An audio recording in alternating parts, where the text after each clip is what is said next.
Hey, welcome to episode 198 of the Titanforge podcast. I'm Dratnos, joined by Titles and Trell as always. And this Hello? week, our special guest is Tarithal. Hey, Hello. what's up? Hey, thanks for having me. Yo. All right, so this week, we are going to talk about, let's see, we're doing one of those dungeon things. We're doing Throne of the Tides. That's the dungeon that's in the Yes. later part of the video, which I realized last couple weeks we've forgotten to say we're doing a dungeon show at the start. So if you're interested in just that, scroll halfway through the video or halfway through the podcast or whatever. But first, we have I think a topic that we've done a few times, but I think is always a popular one, and it's always good to get people with different perspectives on it. So that's kind of our main topic today is going to be climbing the ladder in M plus, sort of going up into the higher ranks of M plus if that's something that you're interested in doing. So, okay. Yeah. So Tarithal, you've climbed. I think that for those who don't know who he is, Tarithal, 3700 IO Augovoker this season, gotten rank 1 as a DPS, gotten rank 1 as a healer, got rank 1 as a tank, like the titles. On top of that, you don't raid, right? Like that's something that you also don't really dabble in at all, and so you're qualified to do all of this stuff while also not, getting mythic level gear. Yeah, so I basically have played this game since it came out. But I took a break during Legion and BFA, I guess, which is when M Plus got really popular. And like all the WoW personalities, started happening, Twitch got big, kind of that era. And I came back to the game not really knowing anyone. And so I just started raiding with a guild, which is a great way to start meeting people if you just come back to the game and not, you don't know anyone at all. And just kind of fell in love with M plus. I watched a lot of Twitch streams, just try to be a sponge and absorb as much as I could. And I played Vengeance Demon Hunter just all the way through Shadowlands, from nothing, just plugging my way up, moving in and out of groups. And so just got the real pug experience all the way up. You also maintained I would describe it as the main Mythic plus WeakAuras pack for the season, right? I don't know if that's true or not. Really, my WeakAuras pack that I made was for myself, and I did a lot of PTR testing and realized there wasn't a good pack out there yet. And so I just linked it in my Discord, and I think Trell picked it up. And Yeah, I shared it everywhere. I really liked it. It is very good. I like. I think we're talking about this. People are using it now. I think there's like 1,000 installs or something. Nice. Which really isn't that many. Like some of the WeakAuras packs have like tens of thousands, but yeah. I think we're talking about it a bit later. But the way I do WeakAuras is I don't really put a lot of clutter on the screen. They're pretty minimalistic, and it's kind of coming from like a high MMR perspective where it only alerts me to things that need some extra cognitive load or takes off some cognitive load from me, and it's really just tailored towards, I guess it's largely tailored towards like healer and aug. So those are the things I mostly do nowadays, but it's like all the supporty stuff that you can help your team with. I hate those the WeakAura packs that are just like every single ability that every single mob does has a WeakAura, and they're all just equally sized, and it's like, I think like know this. Yeah, like the time ways. I watch a lot of streams. There's a lot of people that use like generic packs for like time ways, and it's like you don't need to know when you're staying in the light and dark quadrants. Like you can use your eye and you can see when you're in the light and dark quadrants. But Relo even had like he did the ones in the past that I would normally download, and it would be pretty good most of the time, and there would be some stuff that's like very dedicated towards tank, and I'm like, I don't need this. Which is not. It's not like a slight on any of the packs out there. It's just I think that no. Customizing which WeakAuras actually are useful for you. Like I think if you do download a pack, you should probably go through and turn off the ones that you don't want, and then sometimes you need to add ones as well. Like if you are a healer and you're downloading a pack from a tank, there's a decent chance there's a bunch of stuff that you'd want. I mean, you'd kind of want some just entirely different functionality and some raid frames, glows, and stuff. Yeah, exactly. But yeah, I think that setting up the WeakAuras for success is definitely a huge part of this. Something I really liked about Terry's pack is that you can tell it's done by someone that does high M plus a lot, because it just like gives you the information in the exact way that you'd want to see it. Like the totems on Volcall, he just has like a little graphic that's near the center of your screen with 3 little HP bars of the totems. So you don't have to look anywhere else. You don't have to try to find your raid frames or something. It's really simple. Or like on Yasma, it tells you, or not Yasma, on Priestess, it tells you to soak like 5 seconds before the mechanic comes out. It just like tells you you're good to soak now instead of soak now as soon as she starts the mechanic 5 seconds later. Yeah. yeah, that sort of stuff I think is really really helpful. There's been a lot of discussion as well about like extra functionality that Mythic Plus WeakAuras can do more than they currently do too. So, um, What do you interesting guys space. have you guys seen the stuff that Max has been apparently trying to do with like automated CC Yeah. calling WeakAuras and stuff? What do you guys think about stuff like that? I've actually tested quite a bit of it. He's been in a couple groups with me, and I think it's good. I don't think it's quite there yet. It's for one, I don't think you're ever going to get a full group to download the entire pack. Like that's just not going to happen.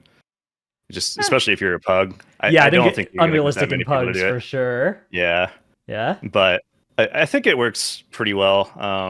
When we're running groups, typically we like to do tank goes first, and then like healer or support goes second for like stops. Yeah. And that pack isn't quite there yet. It doesn't seem to have that priority quite right, where it tells you to send stuns like right in the middle of your cooldowns, which is not correct. There's also a bit more nuance to you want to press like lower cooldown CCs early on, so pressing things like incapacitating roar, dragon's breath quite early, since those are only 30-second cooldowns. You just want to send those like almost immediately, right? Because there's a chance that they come back up second time in the fight. Or like sigil of silence. Like there's so many times that you'll rotate to the third sigil of silence if you're rotating properly. Like say the pull lasts 40 seconds. If your first two stops that you're pressing, or at least the first stop you're pressing, is a silent sigil, you can rotate to the third one at some point if you're adding that kind of logic though should be doable, right? Like that's that's probably the easier part. Well, not the easier part, but that's like just a part that if you've got somebody who's dedicated to making it happen, they can chip away at those little priority issues. I think it's tough to compared to like players in world first level groups. I think it's tough to beat that, but it's certainly better than people who are inconsistently or not pressing their stops at all, right? Yeah, for sure. It works really well. I mean, for maybe what it is, it like works really well. Maybe it'd be like a really good learning tool once it's like a little bit more stable and developed, like a group that's just trying to get into M+. You just see all the situations where you may want to press AoE that you hadn't thought of before. Because like for us, we've been doing it for so long. You see literally any cast bar on a mob, you're like, we could probably CC that, so we just try it, But I think people getting into M+ initially might not think that way. Do you guys think it'd be less fun to do M+ with a weak aura? Call it like assume they get the weak aura perfect. Do you think that would make M+ less fun than doing it with like calls and thinking about it, or do you think that we would just move that brain power to be doing something else useful? Do you remember when we had a Vade on a few weeks back?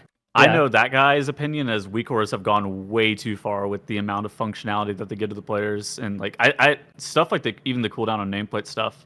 There's a question as to whether or not it's gone too far in regards to like your skill expression. Right? I agree with that mostly. I do think that the more tools we have, the more enjoyable it can be overall for a group, though. Just because, like, if you can automate more of that stuff, you're not stressed out for the entire key, but rather for more specific moments of the key. Like right now, it's just all about CC chains back to back to back on every mob. I like cooldown on nameplates. I think that is giving you more information, and that can be. I like that. I don't think I would like fully automated and called like stops. But you could argue that you need the cooldown on nameplates because they don't telegraph the mechanics that well, right? Yeah.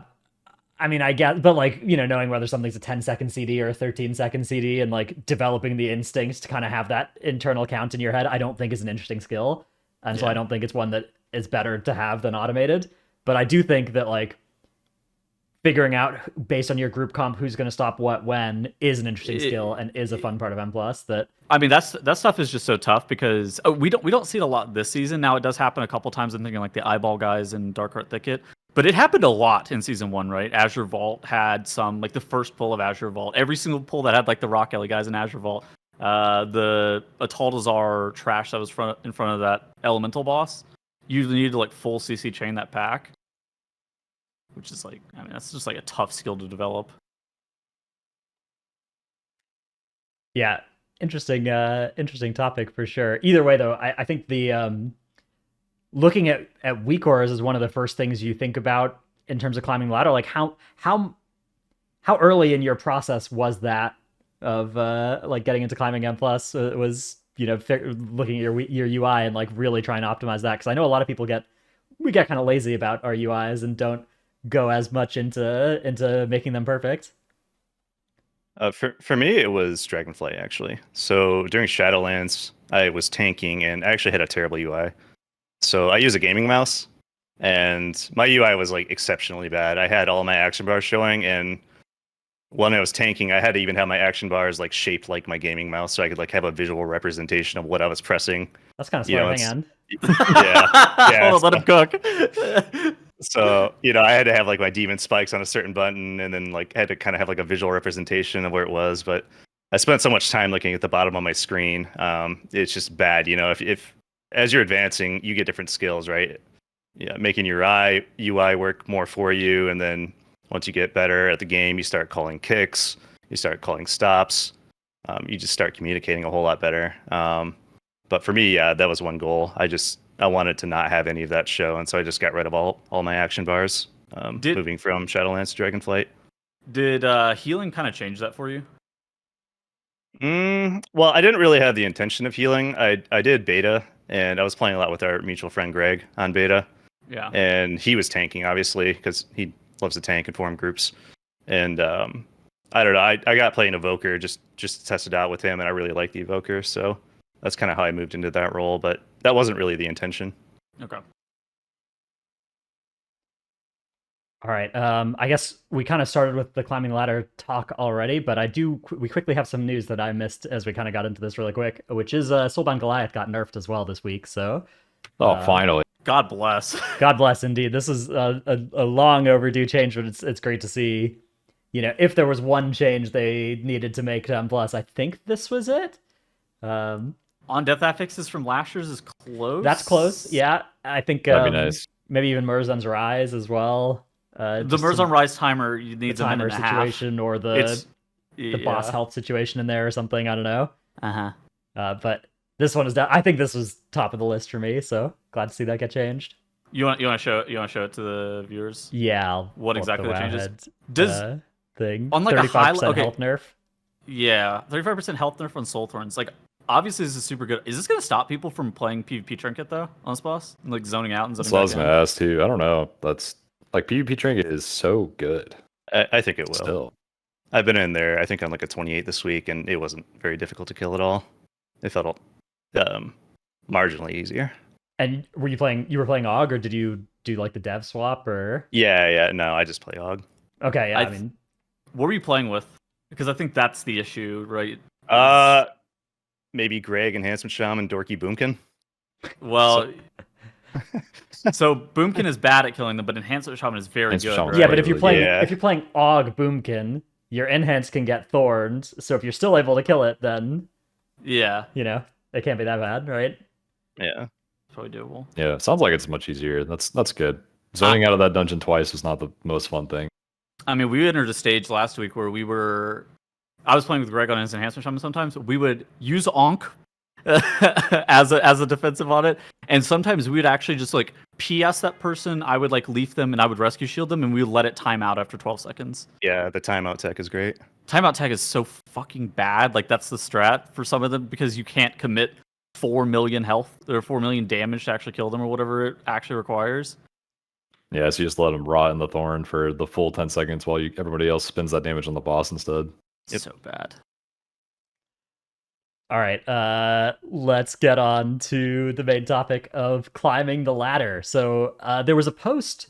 We had this idea before this post came out, right? That there was a post 11 hours ago on the competitive WoW subreddit, which I think could be a cool way to. I thought it was a good. I thought it was a good post for like us to show, right? Yeah, which is the differences between top 1% and top 0.1% in M+, which was a pretty interesting topic. Was there anything you liked in the comments and stuff here, Tettles? I think like the top comment there talking about the rank 1 Mythic Plus title being more of a time investment than a skill check is actually kind of interesting, right? They were also talking about like they were saying like how much of a limiting factor is like personal gameplay going to be relative to like how much is like actually like group oriented gameplay, like where does that like differentiation click, like where is it possible to pug to versus you need like a 5-man group that you're absolutely playing with. And then kind of like, is it the question also like posed in the main topic of, is it absolutely necessary to run with a set group or can you pug it? Yeah, I really like this comment that says the 22s to 25s pugging is like worse than the 26 to 28 pugs, which I find that to be 100% true. Like, because there's no reason to be in the 22 to 25 range except if you're like, pushing it for fun a little bit. But if you're pushing for fun and you're in the 22 to 25 range, like versus in the 26 to 28 range, those players are a lot better, right? And it's like, the 22 to 25s. I don't know. I feel like those are much harder to pug. I think that's a weird quirk of where the rewards are, right? Because like you just do 20s if you want the rewards, and then if you're pushing, there's kind of this gap right afterwards. So Tarithal, like, how did you like break in from that? I guess top 1% to that top 0.1% level. Like, really, what kind of elevated you to even push that threshold? I mean, obviously, you're even higher than that. You're like what, top 5 AUG in the world right now or something, I think. Yeah, I'd probably have to think through it, but when I first started in Shadowlands, I'd watch a lot of streams and I'd brick a lot of keys, just trying things as a tank. And getting my first 20 was a big accomplishment, and that was right before Portals came out. And so I remember, everyone was super excited. Everyone invited each other to be friends, and then once the Portals came out, everyone reunited. And since it was just a week or two after that, and we all got our Portals together, which was cool at the time. And then probably the next season, the same group of people, we all got hard stuck at maybe like 23s or something like that. And That's we some just improvement. Nice. Yeah, I mean, 2023. I think the game kind of naturally, season from season, it kind of allows you to get a little bit higher each season naturally, just for various reasons. But True. you kind of especially when you're pugging and working your way up, you have to have a mindset that no group is forever, and that if you don't have people around you that are kind of like telling you your weaknesses, or if you don't have a way of like kind of figuring out why you suck, you're gonna be hard stuck. Like, it's not really an elegant way of putting it, but you just you have to constantly be evaluating, what am I bad at? And if someone doesn't tell you, then sometimes you just don't find that out. And for me, I was playing Vengeance, and if you played Shadowlands Vengeance, the class was really bad. It was like exceptionally bad. It was still the best tank in season 1. Yeah, season 1 it was. But the second was good. It's because everything else was bad. Everything was even worse. But it's like you just learn little things. Like I remember when Survival Hunter and Warlock was a thing. I was playing Vengeance and I was just jumping all over the place because I ran out of defenses. I got to get out of here. And the Destro Warlocks in my group were pissed. I mean, they're just pissed. Like, why are you moving these mobs? By Rain of Fire. Yeah. And so like you learn things over time. It's like, okay, I got to stand still for the Warlocks. These stupid Warlocks. Got to stand still and let them just rain of fire. But then you naturally learn how to like spread your cooldowns out. Get more uptime on the mobs. And that's a funny point. Is like in a tank's progression of skill, at one point they have to learn how to kite, like you said, and then they realize that the next like 2 key levels up, they have to learn how to not kite to stay in longer for more damage. It's actually really interesting. Yeah. Yep. And Sorry, didn't mean to throw you off the rails. No, that's fine. But I mean, just the natural progression of that is, you start marking targets, you start calling kicks. I think by the time I got the title for the first time on my tank, I think what I was doing was just calling kick targets initially. And then I wasn't really doing any of the kicks myself. And then I would just stop communicating at the start of the poll. So, I mean, like, I was still exceptionally bad at the game in the grand scheme of things, because nowadays, the good tanks all, call kicks throughout the poll. They call the stops throughout the poll, which doesn't have to necessarily be a tank thing, but just as you move up, some of those skills get better, and then you improve your UI so you can see things cleaner. You get WeakAuras that alert you, and take away some of your cognitive load and do some of that work for you. There's just like a bunch of areas you can improve on. How does playing with better players also change that for you think? Well, it just, I think once you reach the top of like the pugging scene for M+, you start seeing a lot of these same names over and over. Mm-hmm. And then once you start playing with a lot of good players, it's kind of a snowball effect where players, since they see each other all the time, you start getting known as, oh, you play with X, Y, and Z, and then that person might be friends with X, Y, and Z, and therefore, if you ever group with that person, you kind of have like this parasocial, I kind of already know who you are mentality, and it's like it's a lot easier to connect with people. But then it just snowballs all the way up. They do things a little bit differently. You do things a little bit differently, and through repetition, eventually you just kind of grind your way up. Mm-hmm. But I mean, WoW is just a game of preparation, repetition, and there's some skill in there, but it's once all the good routes are out, everyone kind of adapts to them, and things just naturally get faster. And just having a plan going in, you'll just naturally work your way up. I think it also helps to know like score is like your foot in the door, right? To actually getting into groups sometimes as well.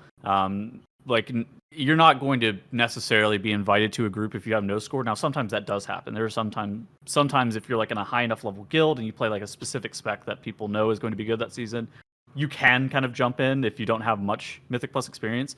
But like kind of what Tarithal was saying, and pugging and kind of just evolving as a player and having score every single season, that kind of gets you a foot in the door to get invited to groups, right? To play with this level of players that you're trying to, right? And that doesn't necessarily have to be like rank 1 level, but that it is like your foot in the door in regards to like even getting into that 20, even getting into that 22, if that's like your goal.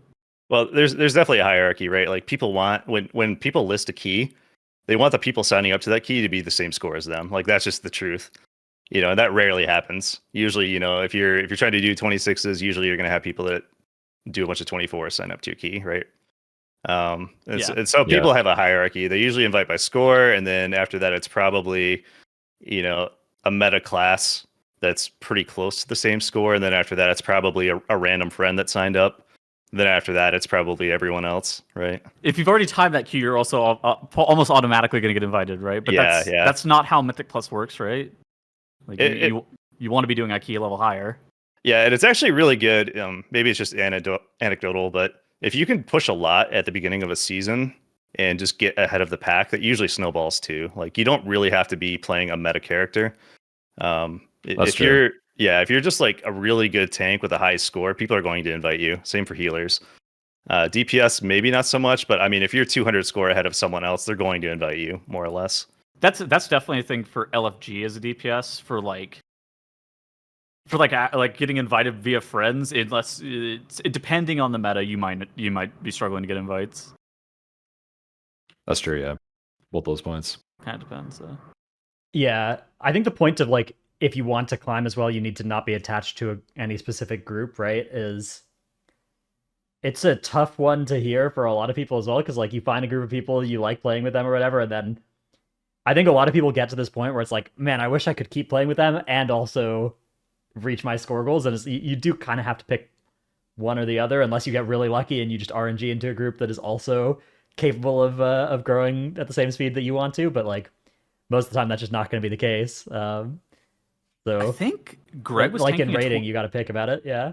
I think Greg was tanking a 26 or 27 in LFG the other day, and they finished the key and they timed it, and like everybody left the group, and he goes, "It's so weird the culture of LFG sometimes. How you join the group, you don't really say anything in party chat. You time the key. Nobody says, "Hey, is anybody doing anything else? Does anybody want to keep going? Anybody want to keep keying?" Instead, no, you just leave the group and you say nothing. You never see these people again. That's actually such a weird dynamic. That's like the biggest weakness I've seen in pugging is like when I played my rank 1 title anonymously in season 4 of Shadowlands. I did like a series on it. We would time like really good keys, like 26, 27s or something, and then everybody would leave if they didn't need the immediate next key.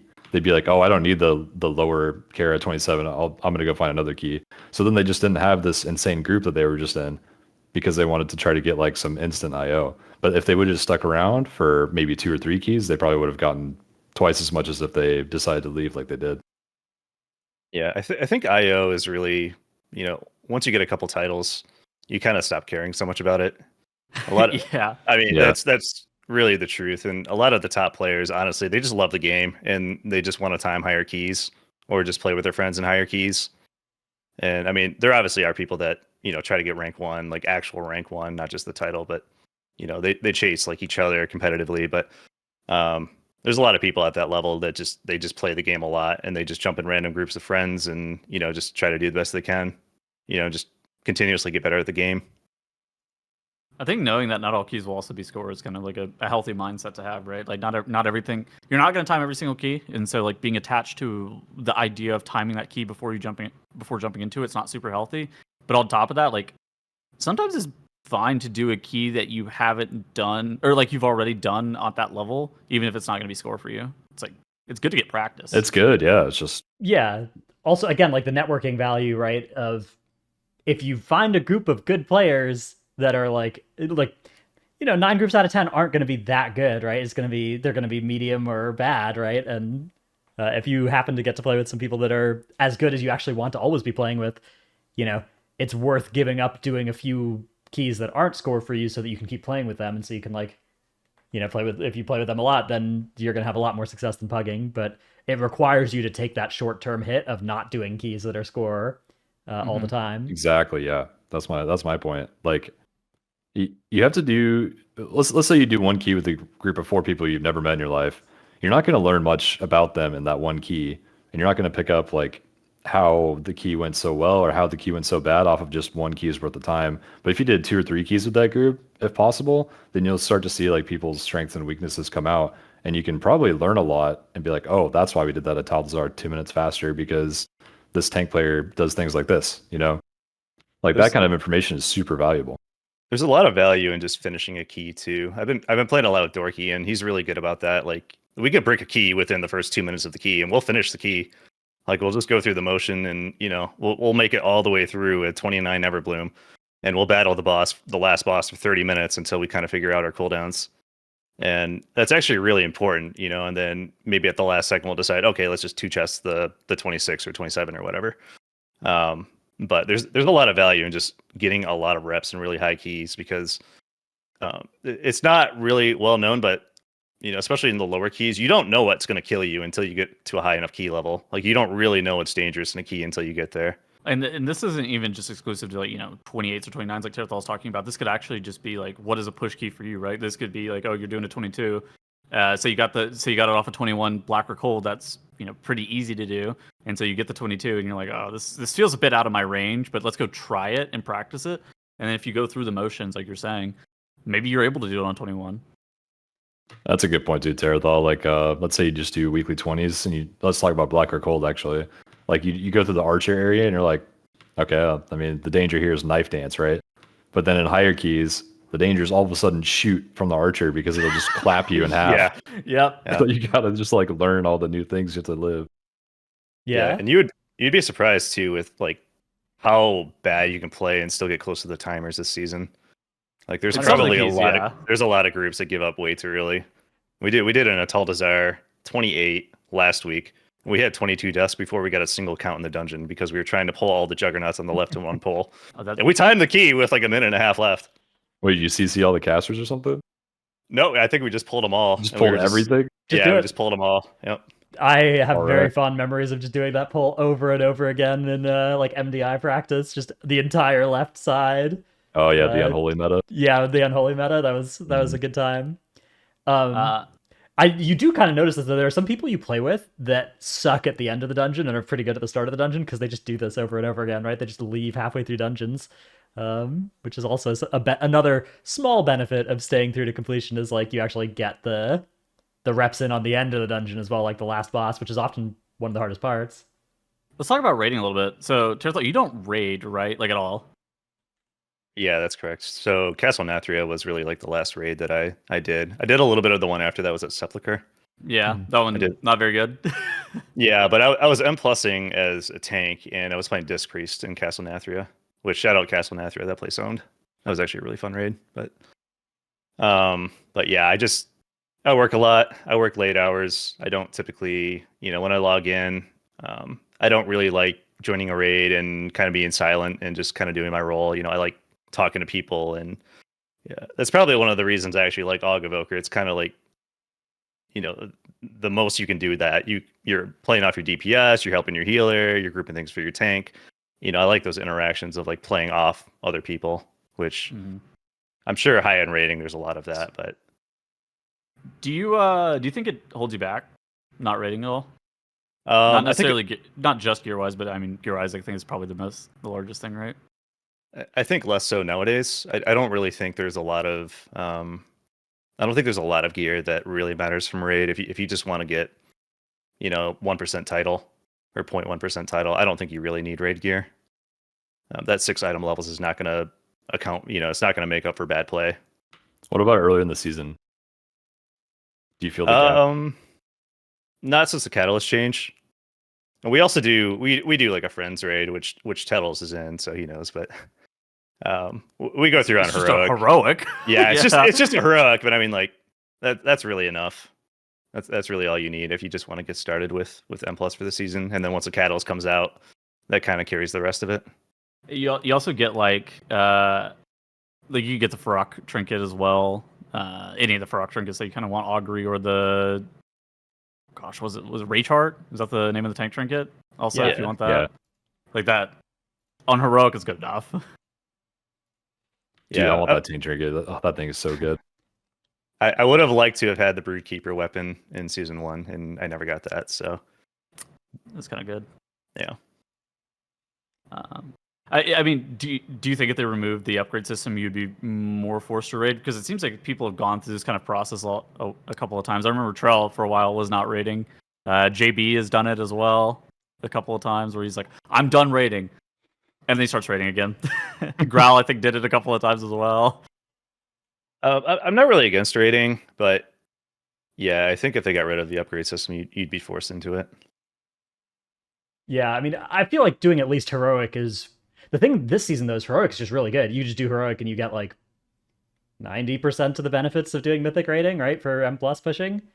Yeah, it's really nice. Obviously, like at the end of the day, you'd rather have mythic fire act trinkets or whatever, and like, but aside from that, you can just eventually get everything you want from the vault. So I think it's in a really good place. Also, the crafting system's only 3 item levels behind in some slots as well, which is, it's close enough. Like, yeah, I guess you could get a couple item levels here and there. All right, how about re-rolling characters? You're somebody who's played, you said tank, healer, DPS, AUG. You've played it all. How do you decide like what you're going to main in any given season? Do you have a preference towards one of those roles or the other? And any advice as well for like what's easier climbing the ladder with? For me, what I do is at the beginning of every season, I always have my Vengeance and my Preservation / Augment ready. And so I basically just wait around until my friends want me to play something. And then I just end up playing that. But yeah, right now, like I'm playing tank and I'm playing AUG, and I rarely get opportunities to play Prez. But yeah, I pretty much just play the game to play with my friends at this point. And this season, people have just liked AUG, so it just ends up being what I'm playing. So how would this change if you don't necessarily have like an extensive network of friends that are like actively inviting you? Say you were inviting people, right? Say you were the person who was making those groups. How would that kind of affect your decisions, you think? For me, I think I'd probably be playing tank still. I think tank and probably even healer. Those are the 2 easiest to get invited to in LFG. Especially if you're tanking, you're kind of controlling the dungeon, right? You have the route. Typically, you're the one making the calls. You probably would have the most success. And if you're talking to people, in Discord, which I would recommend doing if you're trying to pug your way up. Although there is some value to doing no comm keys, I think there is some value to that. But you definitely get to know people, and people get to know you. And if you do a good job, people are probably more likely to try to play with you again. What is the advantage of no comm keys? I'm trying to think. I actually don't know what it would be. Well, we did some the other week. I was playing with Evade, and I think I was playing with Lynn, and the 3 of us had pugged 2 DPS just at LFG, and we were just slamming some 26s. I think I was tanking. I think Lynn was healing, and Evade was playing his Warlock. And you just kind of think about things that you wouldn't normally think about. If you don't have the communication there, you might set up pulls a little bit differently. You might try to communicate, how you're going to do things differently. You just fill in the gaps of things that maybe, comms normally would do the job for. And I think it's important to do that if you're just trying to think of like what could be the weak point in any specific pull. Bust out the ping system. I think it really shows. Yeah, pings are awesome. Pings are really so good. Yeah, that system. I thought it was a meme when they first put it in. It's like, oh, League of Legends, but no, that system owns. I think doing no voice keys like forces people to be extremely alert of their surroundings and what their jobs are. So like if you go into the triple caster pool in Everbloom and a no comms key, you have to like type out the pairs of kicks on each mob, and they have to just like be laser focused watching each other's play the entire time of the pool. And if they can pull that off, no voice, you're like, okay, these guys are gamers, like that stuff's really good to see. Yeah, I think there's some benefits as well to, like everybody kind of thinking like, okay, what is everybody going to do, right? Like you kind of have to be predictable because you're not going to be able to communicate. So you have to like, okay, the demon hunter's probably going to want to kick first or whatever. Like, every single pull, this person's been stunning first or whatever. Like those sorts of things. You're thinking about them instead of getting lazy and autopiloting them. I think it's definitely, I mean, it's not, you shouldn't do no comms keys as push keys or anything like that. It's going to be worse, but it does exercise an important muscle, for sure. I will say something in regards to rerolling characters. Something that's actually kind of important is obviously, like Tarithal was saying, tank and healer is the most desirable role. Kind of depending on the season as well, the meta is going to matter more or less, and your specialization might be in flux. And if you want to just play one main character, it's possible to do, but you just kind of need to be aware in advance that not all seasons are going to be the same in regards to what's the difficulty of getting into groups, what's the difficulty of being able to actually achieve maybe your goals, which could be something simple as portals. It could be something as extensive as like getting the 0.1 title. But knowing that like the meta is going to matter and it's kind of going to fluctuate season to season, I would say is kind of important. Yeah, and there's not really a meta for like the first 2 weeks. Like people may have an idea of what's good, but people probably don't care as much. I'd argue there still isn't a meta this season. I think it's still getting figured out. This is I mean, definitely. I thought it was going to be a bit less dynamic after the mage buffs, but it seems like it's actually still been a bit in flux. Yeah, I love it. I think it's I think this season is shaping up to be a really good one for like balance and that kind of stuff. Yeah, I think if you had to like nail down a meta right now, I think you'd probably just say like Aug, Havoc, Mage. But even then, I'm not confident. Yeah, a lot of people don't even know if Aug is meta. Like I've been watching all day. Different groups are just taking it out and trying without it. What do you think about that? Lots of discussion. I think if you look only at logs, I think other groups are stronger. But we were talking about this a little bit pre-show. I think Aug kind of fills the role that like a Vengeance Demon Hunter, Sigil of Chains does. Yeah, sure, it doesn't sim any damage, but does it speed up your key? Absolutely. And I think Aug kind of fills that role too. They take a lot of the pressure off the healer. The healer can do more globals. You help with grouping, and your 2-minute send might even be stronger. I think within your cooldowns, I think you might be stronger. It'll never get played in the MDI because it doesn't bring like a good damage profile for that. But I actually don't. We haven't seen groups that are faster that play without an Aug yet, right? Which makes me kind of wonder. I think we have. I think some of Ambition's runs, but where they play no Aug, their runs are like insanely fast. Are they the fastest runs yet? I don't know if they're the fastest right now, but when they were playing a couple weeks ago, I was watching. They were way faster than other groups on some dungeons. All right, let's get to Throne of the Tides. But first, we have our flagship segment, Tip of the Week. My tip of the week is I actually saw this on a different Reddit post recently that I think is pretty cool. This guy just yoinked your tip. Oh, is this okay? No, I had 2 tips. You can take that one. All right, cool. I literally didn't scroll down and see that, but yoink, easy. Dude, you guys, okay. We're gonna do a detour. Do you guys want to hear a quick story about another time I yoinked something from somebody? This was at BlizzCon, and we were having dinner with my guild, but because the M plus thing went so late, I got there late, right? Like at my guild dinner on the Saturday or whatever. And so everybody else had already ordered food. So I went and I was like, oh yeah, I'll order this. This looks good. And then they came out with some food and they had my exact order as one of the first things that came out. Like it was, still 15 minutes later. So it was plausible. I was like, oh, that's fast, I guess I wasn't that much later than everybody else. So I was like, yeah, that's me. And then one of the other people in my guild didn't get their food because they had also ordered the exact same thing as me. And so I'd stolen their food that they ordered earlier. And anyways, it's a very similar situation to what's happened here with this tip of the week, which is there was this cool Reddit post that I and Tarithal both saw that is not even close.versal.app. It's a spiritual successor, I'd say, to Just Heal Us. You guys remember Just Heal Us? justhealus.com. And the Potom one too. Yeah, there's been a few different tools like this. It remains to be seen how much this is going to stay updated and maintained and stuff. But it's by somebody by Ortimist of Zul'jin.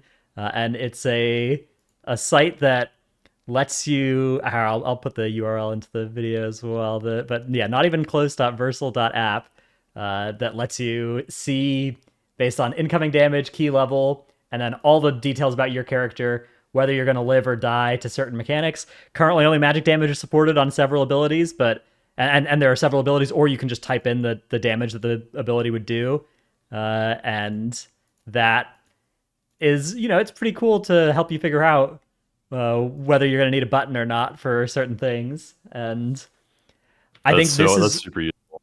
This is one of the seasons where this is good, right? Like the last time this was important was actually, the last time I remember talking about Just Heal Us was BFA, and it was for like Freehold, back when the shot on Sky Captain Crag would one-shot you, the shots from Eudora would one-shot you, both of which they changed how those worked when Freehold came back last season. But King's Rest? Yeah, there were a lot of one-shots that season, or that expansion, and this season similarly, if you're getting into high key pushing, because the timers are so generous, you are going to run into the one-shot level as well. That's also the difficulty of this season. So a tool like this to let you know if you're going to need something or not, or like, do you need the icy prayers or not, which is a huge, right? That's like you're literally living with 5% health versus 0 or 1% health, whether you have It'll this or be not. If they get the stomp in Blackrook on Smash Bite. Yeah. Also nice. I mean, that's Fizz. That's right? Fizz So is the problem. Yeah. So they would have to implement armor, which I assume is not easy, but something that, if, perhaps if the tool does well, it will get further updated. I needed this a couple of times, and I wish I had it. And I was just kind of, I'll just put on icy preservation. Surely I don't die. That was kind of my thought process. I also missed the effective health weak aura from back in the day. If you guys remember that, those were so bad. They lagged you so bad. It's that's literally in the comments of this Reddit post as well. The old effective health weak aura that would give you your EHP pool against stuff, but it hasn't been updated in ages apparently. Yeah. A tip for your tip: make sure you don't have a fortitude buff on when you plug in your stamina number, else you'll be very sad. Oh, that's a good comms. Good call. Yeah. Wow. That might have happened yesterday. Oh no. To you? To my group, yes. No. Everyone dies. They're like, what? I'm supposed to live that with 2% HP. Yep. All right. Trell, what is your tip of the week? So this is pretty interesting, but it's for people that are basically Mythic Raiders, and if you're on Smolderon and beyond, it's probably useful for you. But in like the weak aura packs that people put out, namely Relo, or even in the liquid packs or whatever your guild uses for the bosses, there's a private auras group that they figure out which abilities are private auras, right? They put them all in this group, and then you can actually customize the sound that plays when you get one of those private auras on you. And I didn't know this until like 2 days ago. I have to figure out how to get this image out of the Google document. I feel like a 80-year-old trying to figure out how to download a PDF right now. All right, I've got some tech. Hang on, I'll put up how to do it on screen though. Yeah, I have a screenshot of like where to go to change the options for it. It's in custom options on the weak aura, but like what you can do, for example, on Smolderon is assign like a huge noise, like the patented Ellesmere Details Gun 1 for when you get the Smolderon orb, so then you can just press your macro if you hear the sound. Like stuff like that's really helpful for raiding. I didn't know you could do that with private auras until a couple days ago. Yeah, I feel like that's not supposed to work with private. Same. I assumed that since they were private auras, that meant that you could not work with them with weak auras at all. But well, I mean, you were able to interact with private auras in the sense of like you can tell whenever the private aura is loading, right? Well, it's supposed to not be able to know if you do or don't have private auras, right? But the sound basically lets you do that, right? I mean, the fact that you can customize the sound means you can do it. I don't understand how. The way the private orders are set up is that they're not able to be passed off to like another weak aura or like do anything, but like the detection of whether or not you have the buff or not, like is native to the game, right? Like, and you're able to interact with it that way, which is how the private aura, functionality. It's like the Smolderon one. It's like how you can tell that the Smolderon orbs have come off of you, right? I don't know. It's I feel stupid. I feel like this shouldn't work, and Or the private Neltharion auras one. in general should be buffed. So that like they should really look at the ways that we've outplayed private auras with weak auras and make none of those work. Because the Neltharion list is also another example, right? Like it could tell that people have a private aura on them, right? Like it couldn't pass it off to anything else. yeah, well, that basically just created a raid frame for you, and then Yes. which But it this could tell that it had it. It just couldn't do because it anything created else a raid after. frame, right? Like Exactly. that was how that worked, which I think is fairer than being able to manipulate the sound that gets played for each private aura. Like that's that to me seems like a very over or a very weak aurified way of dealing with something that they want to not be solved that way, but it's more annoying. So it's just worse than if they just didn't make it a private aura or if they fixed it. I'm glad they don't have private auras in Mythic Plus. That shit sucks. True. Yeah, don't say Yet. those words, man. Don't say those words. Yeah, you're scaring me. Yet. All right, Tarithal, what is your second tip of the week? All right, so if you ever find yourself in a situation where you're fighting Priestess in a Talazar, and you have 4 puddles and you need a soak, this doesn't work. This doesn't work all the time, but it does work. You can actually rescue someone into one of the puddles, and since you're pixel stacked, there's a chance it'll give it to both of you. That's good tech. Yeah, I like that one. I've seen it be messed up if anybody contacts the puddle first. So if you have to rescue through the puddle to grab the person and bring them back into it, you'll absorb it on the way there. I've seen it get messed up a couple of times, but the way that Tarithal has it set up here is the most consistent way, where he's standing next to Dorky and they're almost right on top of the puddle, and then they both rescue straight into it. That's definitely the best way of doing it. Yeah, I'd say 50% of the time when I'm watch this, it just doesn't work. But yeah, it does work, and it can save you a minute. It can save you a minute on the key if it works. All right. Yeah. Well, okay. going off that real quick is I think if people see that situation, a lot of times they're like, "Oh, rogue immune or somebody immune it instead," but that actually hurts your time on the boss because the boss doesn't damage you with the ability, or she doesn't siphon with the ability, so she misses 5% of the drain on her own life because of it. It's better than not. It's better than being hit by it while you don't have an immune up, but it's half as good as getting the blood, right? So, right. Yeah, that's why this one's so good. Yeah, it's a really good tech. All right, Tattles, what's in our clip of the week this week? Dude, okay, so the last boss of Black or Cold, I would have never known about this unless Lynn sent it to me this morning. Apparently, the Shadow Bolt volley is cast at the tank, and if you juggle 2 Shadow Melds into the Shadow Bolt volley, then so basically what they're doing is Stone is taunting. He's going to meld it off, and Roybin, while the cast is going off, has already re-taunted the boss and is going to meld a second time, causing it to recast twice, and that allows you to actually get the buff before this hit. Wow! Oh my god, that's insane. I would have never seen it unless Lynn sent it to me this morning. This is the craziest shit ever. But you have to juggle awesome. 2 melds because how the bolt volley works is it's cast onto the tank. Which I didn't expect that to even work like that. Yeah, just expect it to be a group-wide cast. I mean, that's really cool as well because up until now we hadn't really found any good uses for Shadow Meld in Mythic Plus.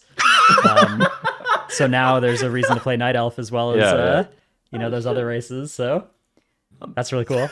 That's not OP at all. Yeah. That corrosion cast just going that. away for 45 seconds definitely isn't very good. Someone's tanking that boss, and they're like, "All right, I'm just gonna press Shadow Meld here to drop threat and murder one of my teammates real quick." You just try it. Right? It stopped the Shadow Bolt volley. That's what you do. You just press stuff and try it.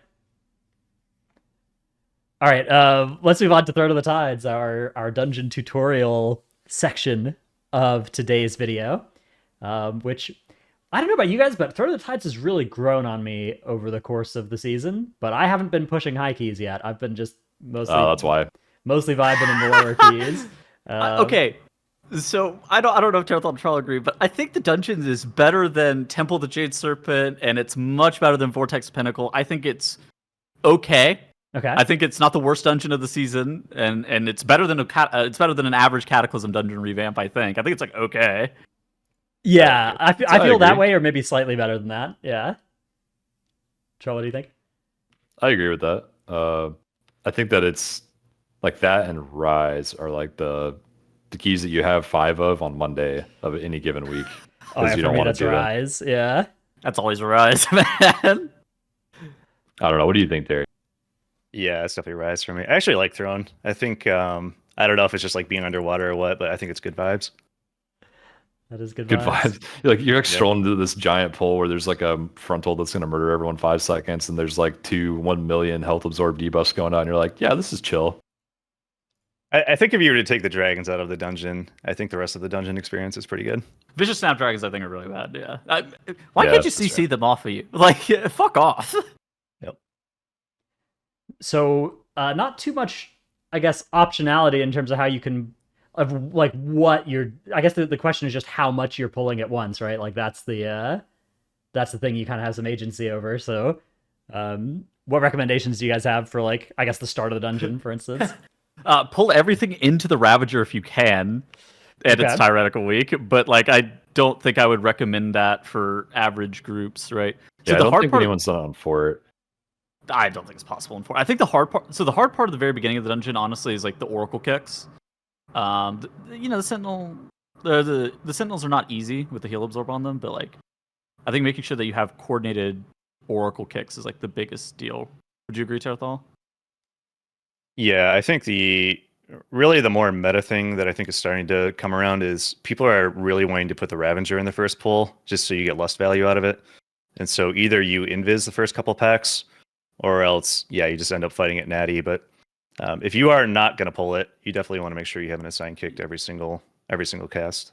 Yeah, I've definitely seen some people like either Shroud or Invis Potion the first 3 packs is kind of what ends up happening, and then you take that trash pack that's like at the top, and you take that straight into the Ravager and you lust it.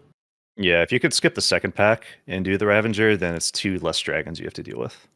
Mm-hmm. Big thing for That's the Ravager, good. I think, is LOSing. Yeah, there's more of a thing in Fortified, but it's super telegraphed. You can line every single one of the volleys, and you just have to make sure that you have a timer for the bait. So you can see on the screen there's a timer that I'm using to say when like the new puddle is appearing. It's really bad if you put that on a corner that you're trying to line around. You can bug the Ravagers out with 2 ranged. If you set them like permanently in LOS whenever that bait circle is supposed to go out, and you just have 2 ranged, then it will never actually cast anything. It'll actually just sit there, be AFK. But wait, aren't your 2 ranged AFK as well? Well, that is the downside. It's a healer and an Augavoker, though. Yeah. All right. Okay. So some could argue that they were it's already certainly AFK. possible, I guess. Yeah. Because here's the thing on like high level fortified keys, you have to LOS this guy. Now this. I would say it's not typical for like average player experience though. I kind of like tanking him in the doorway right here where Tarithal is currently, and then everybody, including melee, can just like go in line and only lose 1 GCD, and then you just have to like make sure to run out for the puddle baits, like Terry said. And I think it's a pretty good strat. Mm-hmm. All right, what about the little gauntlet upstairs after this? Oh, with the double sentinel. Yeah. God. I think you need to be super aware of who the debuff is going on. Yeah. The heal absorb one. Yeah. Yeah, it's really good if it lands on like a Havoc Demon Hunter. You just end up not touching that class at all. It just heals itself up. But Yeah, everyone else, you just pretty much spam every heal in the game on them. I think a lot of people play Prop Pal. I think this is like the first one's a really good spot for spell warding or a lay on hands or something huge, because there's so much other damage going on with the little mobs that jump around actually clap. They do so much damage. I think that like you should be pre-pressing defensives into this pull. If you have like a bunch of defensives to be pressed, like say you're playing a mage, right? You just walk into this pack and like before the mobs start leaping, you should already be pressing mass barrier. I think on the whole entire party, right? Same with like Zephyr for an Augavoker, and just like press another personal on top of it. Try to mitigate some damage. Yeah, if you're playing Yeah, Aug, you're- you want to rescue for sure. Yeah, rescue. Yeah, also cool. But I think this first area of trash is like super brutal, and a lot of it I think comes down to Oracle kicks and Witch kicks as well. And if you play with that, yeah, Witch kicks, yes. The like the heal or the bolts or what? You but yeah, so making sure that you kick the Witch or the Oracle, and like having a Vengeance Demon Hunter in this key makes, I don't want to say it's trivial, but it makes it much easier. Did you guys play any PTR keys of this when the Oracle could hex your tank?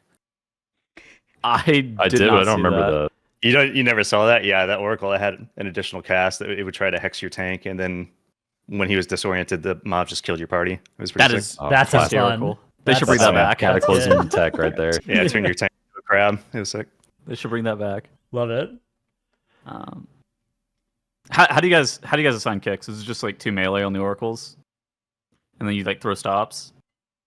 Typically, yeah, it's just everyone picks a caster. It doesn't really matter which, as long as everyone's on a different caster. And especially if you're playing with a Vengeance Demon Hunter, typically, they'll bring the mobs around the corner, they'll grip them together. You Oppressive Roar, you Silent Sigil. 6 suns later, another Silent Sigil, and then after that, everyone's just trying to kick what they can and stop what they can. That's so like kicks and then take a whip and so on and so forth. That's definitely the move with Vengeance. If you're playing with Prop Pally or God forbid another tank this season, you have to do like another tank. You have to do 2 on each caster at least, and like if you have 2 ranged, you're gonna like need a third person to help you sometimes on yours, especially. So can a Pally solo an Oracle? So like I know that like for Og you can actually like solo a Witch because they don't actually cast that often. Yeah, Prop Pally can solo any caster this season. I'm pretty sure. Okay, so you would probably just like if you're playing with the Paladin, you'd probably assign them to one Oracle. You would sign like if you have a Witch in the pool, you would sign like the Og to the Witch, and then you would sign the rest of the group to the other Oracle. Probably is how I had set that up. Yeah, you could. I mean, maybe the Og would be solo, but typically we do like 2 people on one, 2 people on the other, and then tank on the third if there is a third.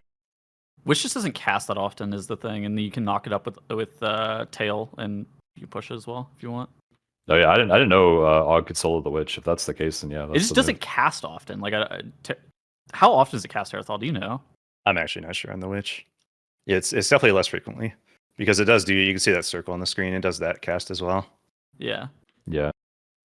So you just throw CC into it, and it's just like, oh yeah. Or if it ever gets hit with incidental CC, you're like, oh yeah, I'm chilling. Yeah, this dungeon you want to be good with your AoE stops. It's just a lot of AoE stops. Yeah, it can be pretty nasty in like pug situations as well, especially if it's very easy to pull extra stuff in that area and just be overwhelmed with like way more than you can fight at once. So I think in pugs that's a very good area to like pull back and take it slow and fight one pack at a time because your timer is going to be fine. It's definitely going to be fine. Okay, what about first boss number 1? Any tech or thoughts on this one? I find this one at the lower key level to be one of the easier ones, but curious what you guys think.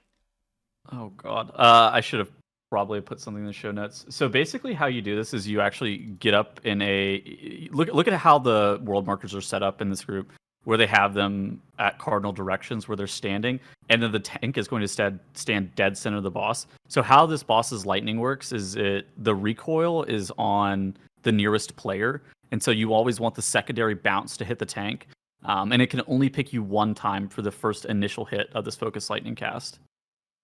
Okay. So that kind of prevents you from getting one shot. At like a high level, you're worried about getting 100 0'd by the focus lightning, so you're always going to press defensive as well.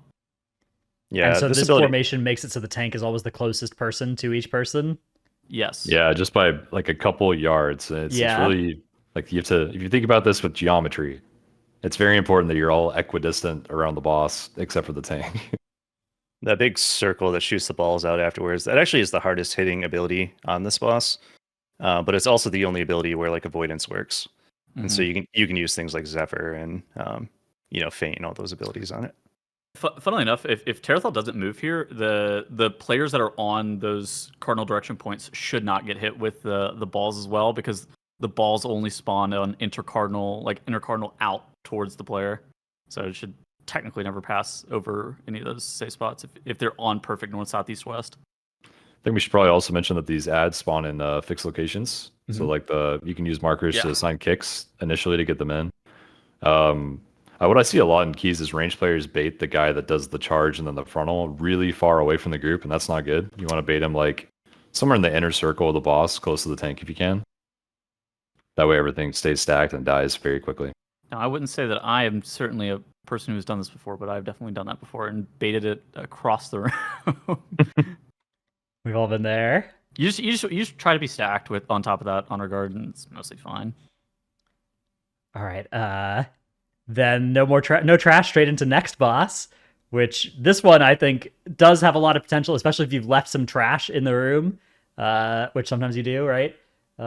This can leave you in this could be quite a nasty fight. What do you guys? First of all, do you guys leave trash in this room, or do you just clear this whole room so that you have the second boss clean to fight? You just So- skip stuff later.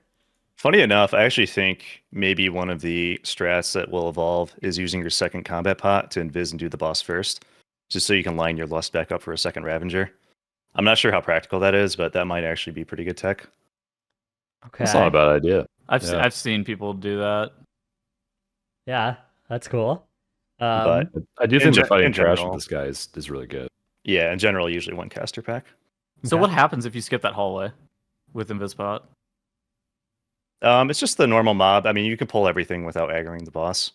You can line a lot of stuff back into the first boss room, which is actually pretty good. You can line pretty much everything back there. But it doesn't despawn or anything. Nope, you have a lot of room. Makes sense. Yeah, that's got a lot of potential, and I think like based on I played a lot of groups early on this season where sometimes we fought one caster pack on pull with this boss, and then one caster 2 minutes later with cooldowns again during the boss That fight, sounds fucking awful. and it was doable, and that was like for the record like 26s or 27s. It wasn't like the highest thrones, but it was scary, but it's really efficient if you can do it. So maybe if you can line up Lust and do this plus the big pack, at the very exit of this room, that would also be good too. Mhm. So I think there are a couple things with this boss in regards to shockwave baiting too. Ideally, you want the boss to be like sitting next to any of these coral spots, like you can kind of see like bottom right of the screen right now. If the boss is up against the coral whenever the shockwave is going out, you won't get thrown at all. There are some situations where your party member who needs to be knocking the blobs away will also need to be doing that during a shockwave. Ideally, that's when you throw the rescue on them and grab them out of the air. But that's obviously sometimes you need to press that for defensive value. It's probably good to just have somebody that knows they can knock these things the easiest. There's not that many specs that can knock the slimes very easily. So I think the best is Spinning Crane Kick from Monk, particularly Mistweaver Monk. A Blade Flurry from Outlaw Rogue is also quite good. Frozen Orb from Frost Mage and Holy Nova from Priest Healer. I think those are all the top contenders to knock them back. If you have any of those in your group, it's like pretty free. But anything else, and you're like, it's a group effort, I think. Yeah, that sounds right. Okay, then we head downstairs, and it's I guess you have the fun lightning eel gauntlet first, and then you get to the bottom of the stairs, or the I guess the first area again. Do you guys ever? I mean, I feel like there's some options here, right? Like I feel like you could grab the Murlocs on the side. Everybody's kind of skipping that Go Goblin Hunter pack. That especially in Fortified, that pack is particularly hard, right? Those Yeah, hunters the are crazy. Hunters, yeah, Okay. exactly. The hunters one shot. So that's like a skip the pack entirely type situation, and have that be some of the count you don't need. I think so, yeah. Like typically you want to pull just one extra 3-pack of casters instead of that pack and just Fear Sigil Meld skip it Okay. at some point, or Shroud skip it. There's lots of ways, yeah. Mind Soothe works too.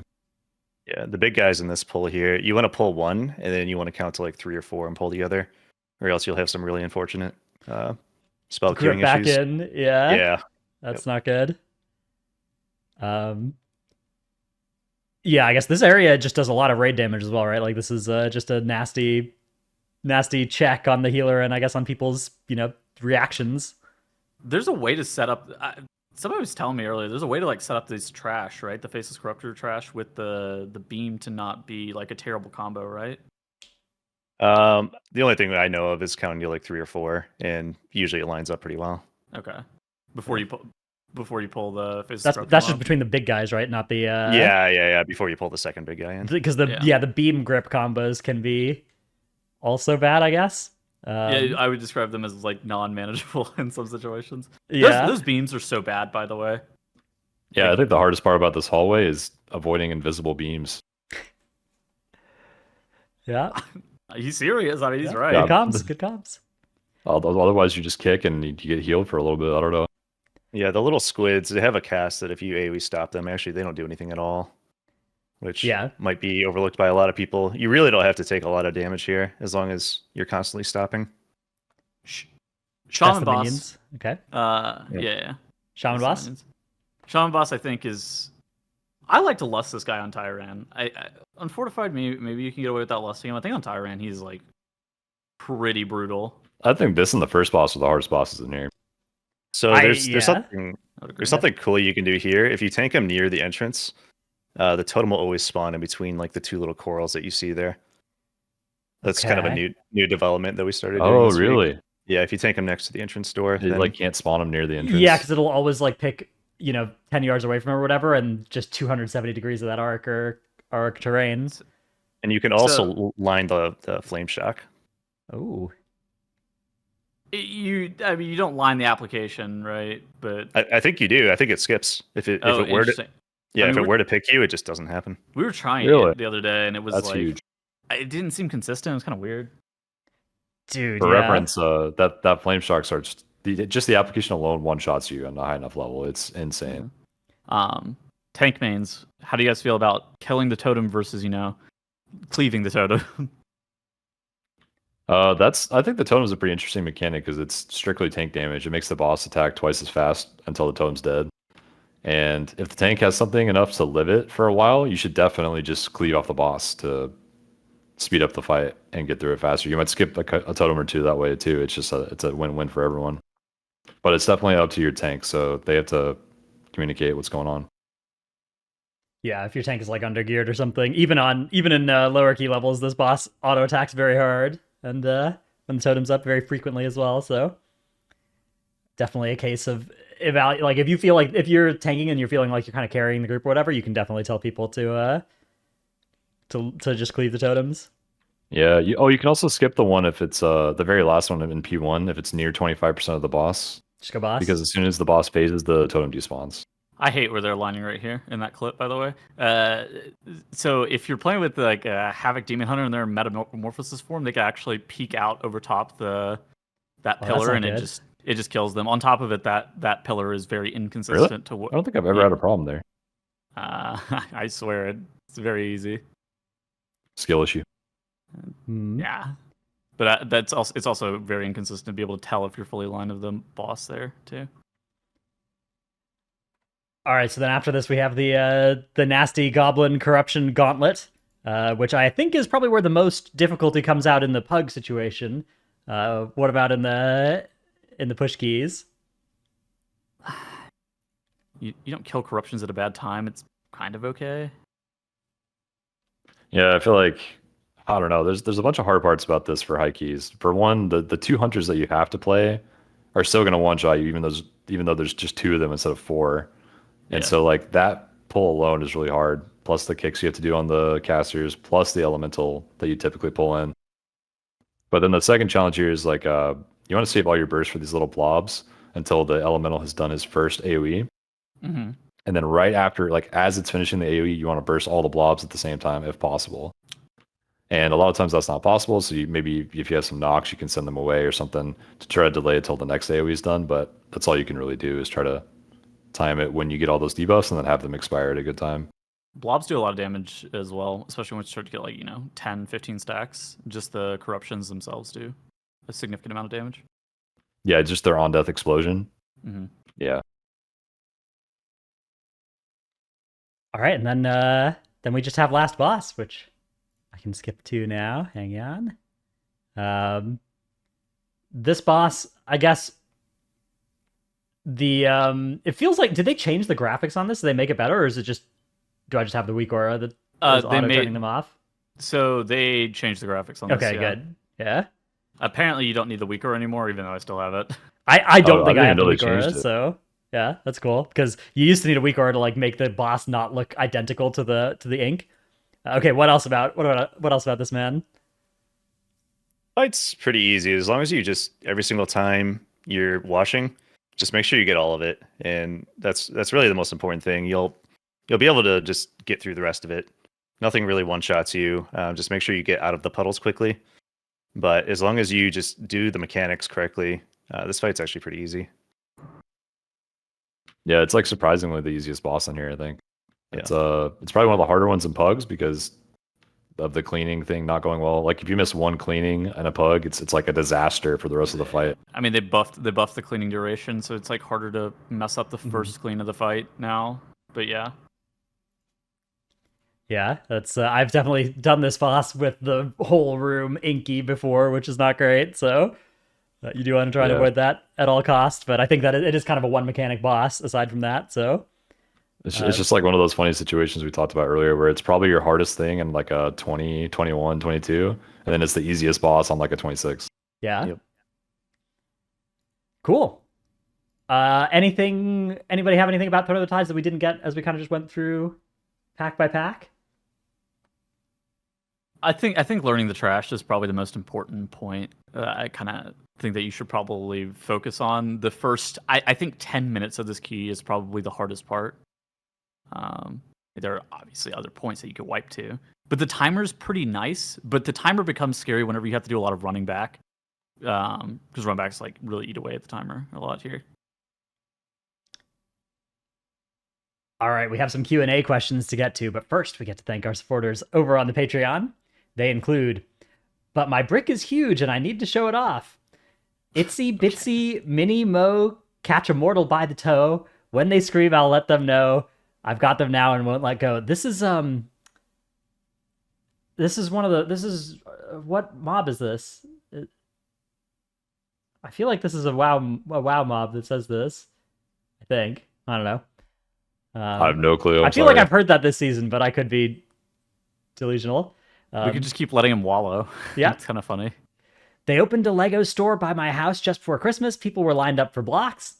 Never nude. Jaw, King of Skills. I get it. King of Skills, Crowed, Trekkie, Chewy. California is offering health insurance for undocumented immigrants. Call me if you want to get into one of the caravans. This is I guess getting a health insurance joke. Okay. I see. Yeah. It's a good country. Wish I had health insurance. Salty Senny, ZivXX, Necris, Tankdill, Nevuk, EV Year of the Sphere is extended into 2023, bless up. No Trick, I forgot I was sub tier, Dymat, Rework Mistweaver, Nyx, I may be bricked up now, but at least the boss is dead. Gallic, Brusif, Drano Sharps Abyss. Drano's looking like he's attending the Oscars. I don't get that one. I think it was whenever you were wearing the suit. Oh, it was the suit. Okay, yeah. I was suited up a couple weeks ago. Msanity, Xena, Rogue is now good enough for Prog, but still bad enough to be sat for SLG, bless up. Red Color, youtube.com/workbringer, Alphabet Soup, Druid Friends of Nevermore, #1 Simski for Trelsky. Lurka would like to remind everyone that loose mobs in the back are a lifestyle choice and shouldn't be scorned at in every key. Milk, Sife, Buff Prot Warrior. Prot Warrior. Buff Prot Warrior, yeah. I think that was from Pika last week, wasn't that? I think it might have been, Oh, yeah. yeah, I think he wrote that in there. God, it stayed in there. All right, I'm deleting it. Not that I don't agree, but I'm deleting it. Windwalker bugs deal with nerfs by rolling with the punches. Thesaurus.com is a powerful tool. The Marsh Hair, my raid buff is my great personality and good looks. I play Ellie Shaman. Thank you for listening to the Titanforge podcast, as brought to you by Daddy Dratty, Grampy Trelsky, and the Tuttles Effect. Big Head Small Brain. King's Honor Fellow Horde, it's me, your newest guild member, Juniper. I never remember if Juniper and the King's Honor Fellow Horde, if that's the same person or not. So that comma always gets me of what type of comma it is. Tettles spreading misinformation on the internet again. Jato and Honeychan forever. Chauncey, that moment when your tank says, now where's my ranged hat during Jade Serpent Dragon Boss and bricks your key. Feral Druids in the MDI, you've got to be kidding me. Oh, you don't have that yet? Boom. Sire Dematicus has shown you his brick. Please respond. The small mammal living in Dratnos' shirt. Sapphire. Remember, you can catalyze some off pieces for potentially better stats. Never let stats stop you from needing on absolutely everything in the raid. Good call. Also Mog as well. That's been my tip of the week several times, but it's good Mog.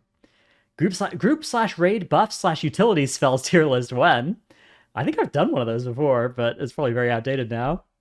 I'm losing my raid to Neltharion WeakAuras. I can definitely believe it's not butter. Rock and Stone. Did Dratnos win the fight? #1 Mythic Guild with a 1-day-a-week raid schedule and a bunch of Canadians, NA. I like shorts, they're comfy and easy to wear. And Dratnos is my new man crush. Please don't tell Henry Cavill. He was so sweet. And Francis. Thank you all for the support. All right, our first question comes from Vickers in Discord that says, what are your thoughts on the legendary axe needing/getting buffs, and still all the legendary wielders perform pretty mediocre at best?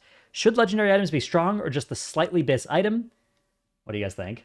I mean, the legendary wielders were bad before getting legendary, I think is the big thing, right? Yeah. What was good? Like DK and Raid is obviously good, but So there's Blood DK, Unholy DK, I guess Two-Handed Frost, Ret, and Fury and Arms, right? So there's 6 specs that use the Legendary Axe. And yeah, most of them are kind of beans specs. I think It's it's so kind of unfortunate. tinfoil to think that they balanced them lower around getting the Legendary as well. I think that they just happened to be like 6 is not a lot of Worse. specs. I think, and a lot of them are historically not great specs either, especially at M+. Yeah, it's just like their damage profiles and their just like the way they would play with 4 other players typically does not work well in M+. I mean, Yeah. even in Raid, they're not great. Yeah, I don't know. I like the Legendary being definitely Biss. Like, I think if it's ever a side grade or something, that's really, what's the point? Right? Like, just don't do it then. It's never a side grade. I want to say for Ret, it's like 10% damage gain, isn't it? Yeah, no, I think it should be strong. Like, Legendary should be good. I think about 5 to 10% or something. Obviously, it makes it frustrating when you don't get it, but that's why they have a bad luck protection system built in on this one. I haven't gotten mine yet, so I don't know if the bad luck protection is strong enough. Every week that I don't get it, I'm more and more angry. Just you anecdotally. But as soon as it drops for me, I think it will be a perfect system. It definitely seems less rare than the Evoker Legendary. I feel like I actually see quite a few of them. Mm-hmm. Yeah, well, because the Evoker one didn't have bad luck protection for ages. Yeah, that's true. Which this one at least is starting off with it, but This one can also drop separately as like a group loot off Mythic, right? yes, off Mythic it can drop group loot and also personal, and then off every other difficulty it only drops personal for based on people's bad luck protection, which I think that's really cool as well. Oh, that's awesome, yeah. I don't know if I like they've done so. It's basically just an upgraded version of the Evoker Claw, right? In terms of like how it works, and it's got a very similar quest line as well afterwards. I wonder if this is just something they are trying to make like the new standard, or if it just happens to be 2 tiers in a row where they did something very similar. But that'll be interesting to see in future expansions if like every raid has a legendary that unlocks at the end of Race to World First, and then you have to spend 400k and do a bunch of world content for 20 hours to make it once it drops for you. Yeah. I kind of like this idea. I have no qualms with it, even if it's not the specs I play right now. Yeah, I do think this is pretty cool. I think it's a pretty cool weapon and effect, and they did just buff it again. They buffed it again because it was it had some weird inverse or weird negative scaling beyond 5 targets accidentally if you weren't careful with how you used it in AoE, which is now Yeah, gone. now they made it better. Now they made Yeah. it better in AoE, right? I like how all the Boomkins were excited and they thought they were getting the Legendary. Yeah, so it's like sad. Emerald Dream, Druid themed. Surely, nope, wrong. There's no justice. There's a fire Well, chicken does- form though. I got my fire chicken form yesterday. It was like my druid's first heroic Oh, those forms are cool, tendril. yeah. It just dropped. Pretty good. All right, next question comes from Muspel in Discord that says, to what extent do you value versatility when running high keys for the damage reduction? Great question. I don't think nobody. Okay. I think if your classic stacks versatility, I'm pretty sure you play versatility. There's some situations where you like would maybe put some more on, but I think you're more focused on like as like a DPS spec, you're like deal damage, right? Like obviously Demonology Warlock wears versatility because they wear versatility, but I don't think anybody's like prioritizing it, right? You prioritize avoidance, especially buying that off the auction house. I run. I think the Oh, go ahead, Joe. well, I was just gonna say like stats are so impactful for damage these days that like if you're a mastery crit class, like you literally just can't play verse or you just won't do enough damage to be meta in the key anyway. Yeah. But go ahead. What were you gonna say, Terry? I was gonna say I just run 3% on my Og. It's hardly any at all. Yeah, I run because like you just none. you can't, right? The stat just does no damage for you. I mean, there's a couple of specs in the game where verse is a close third best secondary stat. And those, I think it's an interesting spot, whether Yeah. you should put a little bit more on for keys and sacrifice a little bit of damage for a little bit of survivability. But the truth is that for most specs, you are just not offered a trade-off that is a reasonable rate of defensiveness to survivability. So you can't take it, even if you would like to increase your survivability at the cost of some damage. It's just not really not a good I mean, you trade-off play- for a lot of specs. You play verse file. Yeah, well, Like, that's because there's not a...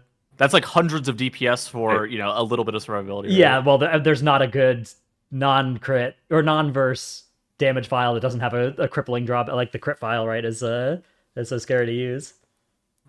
Crit's a verse file for a lot of specs these days is like a 5k loss on a sim, but it is definitely worth doing sometimes. I think Icy Prez is better if you're gonna do like flash dancing in a dungeon. You know, anything that's gonna one shot you on a boss, usually Icy Prez will take care of the job over the additional burst from a flask. Certainly, yeah. Icy Prez is so nice. All right, next question. Is your ideal Season 4 all Dragonflight dungeons? If not, what 8 would you like to see come back? Oh, let's do every dungeon that has a 10-minute last boss. Okay, so last boss of Siege of Borealis. Okay. Siege of Borealis, Halls of Infusion. Okay. Fall Aridicron. Galakrond's Fall. Yeah. Okay. What would some other dungeons from the past be for this? Shit. Oh, Everbloom, Yalnu. Yeah, It's a freaking year. I'm trying to remember what the longest last bosses were back in like BFA and Shadowlands. Spires of Ascension last boss is long as Oh, hell. yeah. Oh my god. Yeah, that was. Oh my That's god. good. That's good comms. Yeah. The other side. DOS. Moisala, yeah. It's funny because I started playing the game in Shadowlands, and I actually kind of have nostalgia for those dungeons. Like, I feel like everyone hates those dungeons. I actually kind of like them, but maybe now that I'm more experienced, I can see like the flaws in the design. Shrine of the Storm, last boss too. Oh, Dude, Shrine. Shrine last bosses. That boss at least had was some interesting, cool at stuff least. going on for it. I think Iridicron as well. I feel like the Dawn of the Infinite bosses are like actually kind of raid fight esque. They scale too poorly with Tyrannical, is my personal opinion. I'll give you that. But of a boss that I would have to fight for 6 minutes, especially like I think like Blood of Corruption, except for the fact that corrosion, is meldable and is so high damage if you don't and stuff. But the actual gameplay of like playing the corrosion in the different phases reminds me of doing raid mechanics instead of doing M+ mechanics, which True. I think is cool. I think that raid has some cool fights, or that dungeon has some cool raid-esque fights in it. I don't know. I do think all Dragonflight dungeons would be my pick, though. Do you guys like Rise, like as a dungeon? Most people I play with really like the bosses and are kind of growing on that dungeon. I don't. I'm not a huge fan, but mostly I like it. Yeah. Mostly comes down to the fact that Rise is like a sneaky one-target dungeon. That's kind of why I don't like it. Yeah, I like the bosses, especially now that you put it that way. I don't like the trash nearly as much. Anybody else? Anybody have any pet dungeons they'd like to add to our fictional season here? Oh God, what else has the longest end boss? No. I mean, like, we can leave the longest end bosses, but just like any actual legitimate answer favorite dungeons. I would take all the Dragonflight Dragonflight dungeons. I think too. that. I think we need a season where all the Dragonflight dungeons are in. I think Ruby Life Pools. Ruby Life Pools out. Yeah. Oh, you don't like it? I thought that was the most fun you could have as a healer. It was just a 30-minute sprint of healing. Yeah, it was great. I just hate all the like get out of melee mechanics. Like every single mob when it dies is like run 30 yards away or I'll kill you. And like all the patrols in the upper ring that you wanted to avoid were really annoying. But otherwise, Ruby Light Pool is a pretty good dungeon. Anytime this comes up, I always advocate for give Cathedral a second chance. I think that dungeon with a little fresh coat of paint on it was one that we, of the Legion dungeons, played the least and had a lot of actually pretty good stuff going on in there. So I agree. They need to fix count. Yeah, I mean, look, there's a lot of ways where there were a lot of problems with it, but it's not unfixable. What if they just added a stairwell? Straight upstairs. Just okay. As right opposed to having to go right. Yeah. Remember the beginning where you'd like everyone dies except the H-Pal who and Biz and like run for 2 minutes straight and then masters everyone upstairs. Yeah. Yeah. That was cringe.